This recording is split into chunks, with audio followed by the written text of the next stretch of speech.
皆さん、孤独病なんて言葉が流行ってますけどね。まず落ち着きなさい。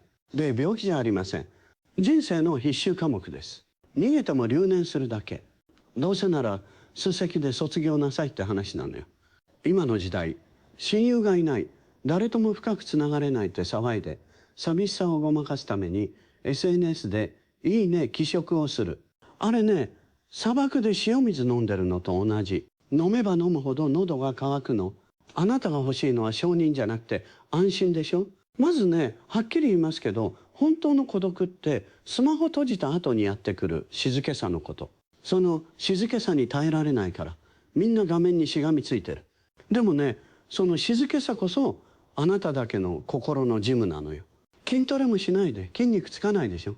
心だって同じ。孤独から逃げ回ってる人は一生ひょろひょろメンタルのままなの。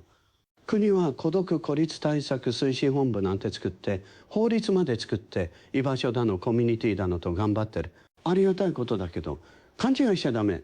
行政ができるのはつながるきっかけを用意するところまで、そこから先どう生きるかはあなたの仕事です。丸投げしないの。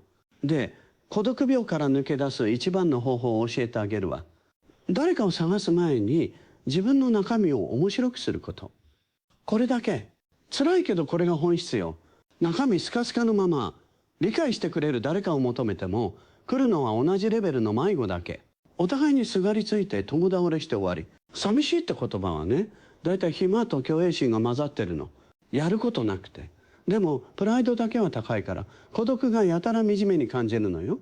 だったら忙しくなりなさい。自分を磨くことで。読書でも勉強でも仕事でも料理でも掃除でもいい。自分の生活を丁寧に美しく面白くする。人に見せるためじゃなくて自分がうっとりするために。そうするとね、不思議と孤独が敵じゃなくなるの。あ、この時間案外悪くないじゃないって。ここまで来たらもう半分抜け出してます。あと大事なのは人との距離感。いきなり親友なんて求めないこと。あれはね、結果的にそうなった人に後からつく肩書きで最初から狙うものじゃないの。